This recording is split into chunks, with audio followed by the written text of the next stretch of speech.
Hey, I'm Sandra and I'm the host of Experts Cocktail, a series of interviews with lead generation experts. We're meeting to talk about what it takes to build a lead gen business and what motivates them to keep going when it gets difficult. In this episode, I'm talking to Rachel Canty, the founder and CEO of The Introduction, a business development agency and our partner at Woodpecker Experts. Let's start.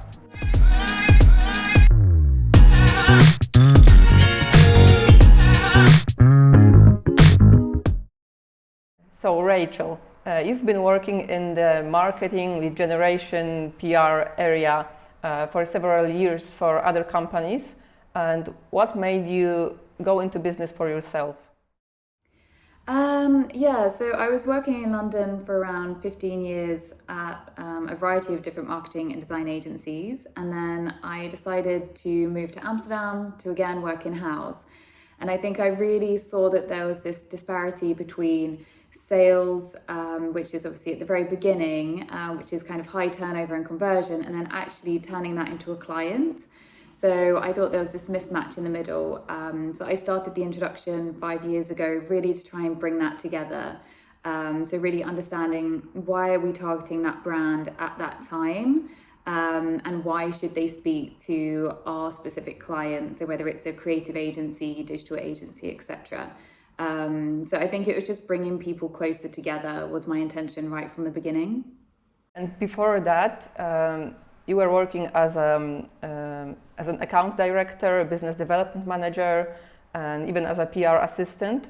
And what were some of the biggest lessons you've learned? I definitely think that my background in PR, even though it was quite short-lived working directly for a brand, I worked for a broadcasting company.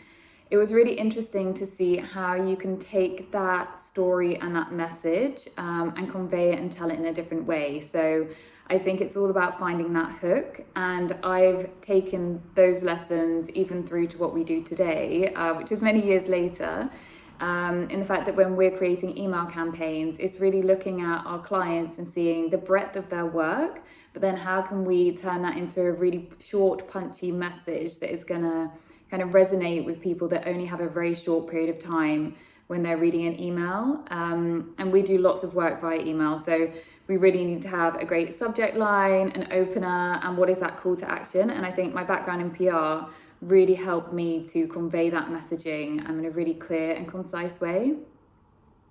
And why did you decide to found an agency that connects marketeers and brands? I mean, there are many groups that you could focus on, and what made you want to focus on those?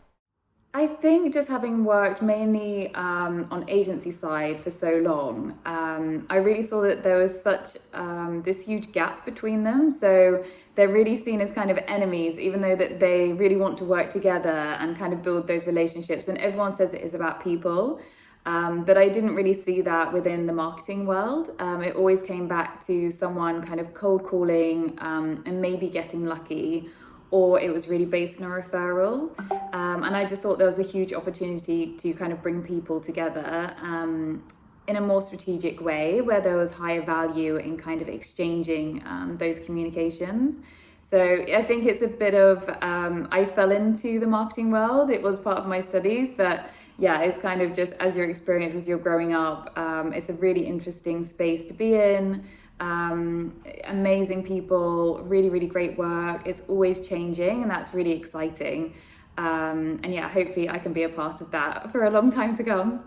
If we can go back a little, why did you go into that space, many, many years ago at the very beginning when you were still working for someone else? What was so, interesting for you? Well, if I'm going to be completely honest, it was kind of by accident that I fell into that role, and I went for the interview and I had no idea what it was for. And even when I left, I didn't even know that this existed, which is basically an outsourced business development function for marketing and creative agencies. So I didn't know too much about it, but as soon as I went there and then realized kind of the scope of how kind of sales can really be such an important and integral part of an organization, which is primarily focused on creativity. I really think that business development is and can be seen as a really important tool in their wheelbox. And I think for me, I always felt that I could create my own space. So whilst I might be a creative director, a managing director, actually they very rarely knew how to grow their business. So there's lots of opportunities, and I saw that right from the beginning. So I just kind of wanted to jump on it and see what impact I could make. So that was a very, very happy accident. Yeah, no, definitely. I still look back thinking I went to that interview really not having a clue what I was doing. And yeah, then now it's like 15 years later, and I'm really happy that I ended up there. What was the biggest challenge when you first started the agency? Yeah, I think I was really lucky in that I decided to start my business more or less overnight, and I had 4 clients straight away just through my network. But I think the problem I had was kind of scaling it, and that's right from the beginning, is kind of finding tools and ways to automate my processes. And that was a big issue I had because it was just me at the beginning and I just didn't have time. And also I had become more experienced and I didn't want to be doing so much of the doing. So I think I struggled a bit with really finding the right tools for me to help, be more efficient and make my role more interesting. So yeah, that was a big challenge. And I am British and I moved to the Netherlands, and that's where I started my company. And there's lots of differences in the way that they do work, their processes, the legal issues. So I think that was kind of a core issue that I had, is trying to navigate my way around that whilst also growing a business from scratch. You said you started the agency overnight? Yeah, pretty much. I decided I didn't like my job, so I quit, and then I realized, I love living in Amsterdam, but there wasn't really a role for my experience because it's quite a different setup here in terms of the creative space. So, but then I realized there was a huge opportunity for me to kind of sell my services in. So, yeah, I then just started reaching out. I've always been very focused on building my network and staying in touch with people, and it paid off in the end. But yeah, it was a very much overnight decision, but yeah, it worked out well. And what are you the most proud of when it comes to your business? Many things. I think I never thought that I would want to grow a team and actually have an organization that was scaling. But I really love to see how if you invest in people and give them the space to grow, actually they've helped to change my business in so many positive ways. So I really love that, and I'm really proud of what we're doing. But also just kind of finding ways and finding new revenue streams. And there's obviously lots of challenges when you have your own business or any role, but obviously when it's your own, you have more freedom to just say, okay, right, what can we do? How can we change how we're going to do things? And I think that's really, really exciting. And I think how we've adapted and changed, and what it started and what it is now is so different, but all in amazingly positive ways. So I'm really proud of how, as a team, we're really overcoming all of that and just adapting and really educating the market as well, because I think in particular outside of the UK, this business model doesn't really exist. So there's a lot of education that we do for agencies to really share with them, you know, this is a service that we can do for you. They have to trust us. And I think for people that somehow now everything's online, you know, to part with their time, their money, their resource, I still think it's really amazing that obviously we're building something that people believe in, and the results are there. So I would say that's what I'm most proud of. You mentioned at the beginning you didn't think about growing a team. So what was it like to become a leader when you didn't think you were going to be one? Yeah, so it's definitely still a work in progress, and maybe ask my team what they think. But no, I mean, I think that's probably one of the biggest challenges that I face, because we're a small team, there's 6 of us. We love to be in the office, we love to do social stuff together. But ultimately, I am still there to really kind of give the vision and drive people on. And I think Yeah, that is quite tough, I would say, because I really, really care about everybody. And I want to build a business where everyone feels really valued. But of course, that I haven't been trained in that way. And I think when you have your own company, you're wearing many hats. And it's not just about kind of helping people and nurturing them. So I know for sure it's about finding more time for that and investing in people and myself so that, yeah, I can be a better leader as we continue to grow. Do you have any mentors, or are there any people you follow to kind of be a better leader? Yeah, I've had mentors before and kind of invested in that. I think it's really important. I think it's about finding the right one. And for me, it's always worked where it's blurred about my professional and personal life because, yeah, just for me as a business owner, the lines are very blurred. So normally everything overlaps. And I think that's really helped me to speak to somebody that, yeah, can just help take you out of the day-to-day and make you see, okay, what is the future? What do you want it to look like? And how can you kind of hit those milestones? So definitely, I would recommend speaking to a mentor. And what's the best part of being your own boss for you? Yeah, lots of things. As I said, I think it's about having the freedom to innovate and change. So I don't feel constricted by anything. And when things are going really well, I think I can take all of that on my own shoulders. And when things are going tough, it's about kind of rolling up your sleeves and saying, okay, how are we going to change things and make it better?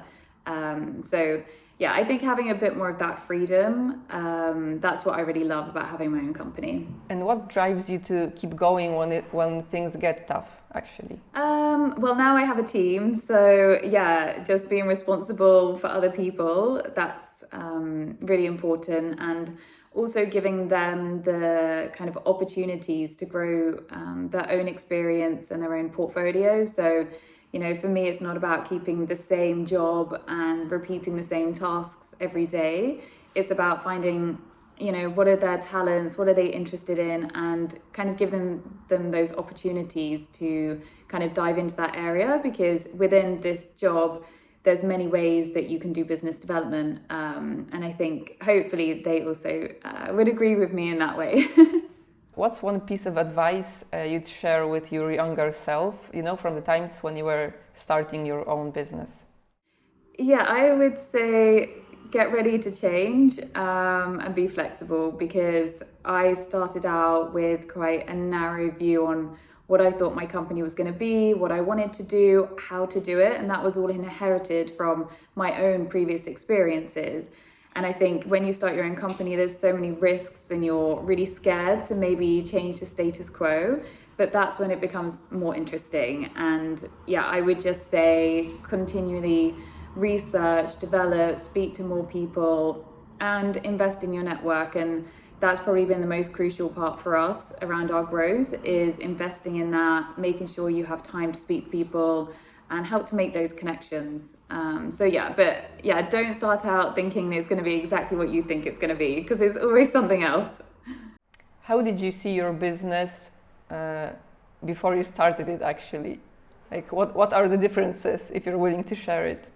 I think because I'd always worked agency side, I just kind of took this business model, which is, as I said, outsourced business development, consultancy. So they buy a certain number of days a month and you deliver X amount of opportunities. And that business still works for us. It's one arm of what we're doing. But on the other side, we decided to focus more on the brand world because, it's about finding that value. And I always felt that working just with agencies, I wasn't seeing both sides of the story. We now have a network of over 6,000 marketers globally, and we're always engaging with them, creating events and initiatives to really kind of understand what they're working on. And so for me, it's very different, because I used to just work with agencies and now it's really, I'm working with brands. So it's completely the other side of the coin. And what are your business goals for the future? Let's say the next 5 years, maybe. I think continuing to do what we're doing, investing in our event program, online and offline, that's really important for us because it gives us access to a lot of potential business. But actually automating some of our processes, and I think that's really important to keep the staff engaged and motivated. So finding ways to kind of speed up more administrative tasks and finding smarter ways of doing things. And sometimes you have to just take a step back and then really look at kind of your processes. And I think there's always a way, or you can build it. But yeah, we are creating it's a short list of agencies that we think is super interesting because it's about kind of it's an agency shortlist, but it's very personalized as well. So how can we automate it but ensure that we've done a lot of that legwork before, which is what people buy us for, is kind of doing all that research and really understanding people. So it comes down to, do we think that there'd be a chemistry match? Because ultimately a lot of the work from agencies is all amazing and you can build a really nice story, but will the people get along? So we're going to invest more in kind of getting to know more people and connecting them in that way. And which parts of your processes are the biggest pain points for you? I mean, for us, data is super important. We invested in building our own data platform around 3 years ago, which has really helped to change the business.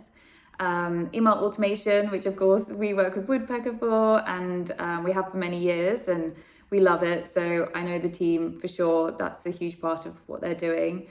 But yeah, I think it's probably filtering and refining the leads, and whether that's from the introduction or our clients. I think it's about maybe being a bit more direct about exactly what we're offering and what the value is there. So yeah, it's a lot of stuff around data and prospecting, but it needs to be done. And I think it's just about finding ways to be a bit more creative. So taking lots of inspiration from our own clients actually, and finding ways to connect with people. Okay, one last question I have for you is that professionally you are an expert at setting meetings and connecting people, connecting brands. But I was wondering, what are you an expert in privately? Yes, I was thinking about this. I would say actually, as I said earlier, kind of work life and personal life is so kind of blended together. I would like to think that I'm also good at connecting people in my personal life as well. So, and also doing events and organizing kind of soirees and things, just to bring people together, creating a really eclectic mix, super interesting people that they may not have necessarily kind of ended up meeting if kind of I hadn't been there. But no, I think it's kind of the same. It's all about connecting people, being really social, and just creating nice experiences for people. I would like to think that as well. Even though it was by accident at the beginning, you are definitely in the right place for you. Yeah, I think so. I hope so. Yeah, people keep coming, so I think we're doing something right. And yeah, it's growing and more people are coming, and yeah, so I think it's just about finding the next new thing that we can really entice people to come to and still make it interesting. But yeah, no, for sure, I think I'm doing what I definitely was meant to be doing. So this was my last question, and I'd like to thank you very much for the interview. I really appreciate you taking the time to meet and chat with me, and it's been great talking to you, and thank you very much.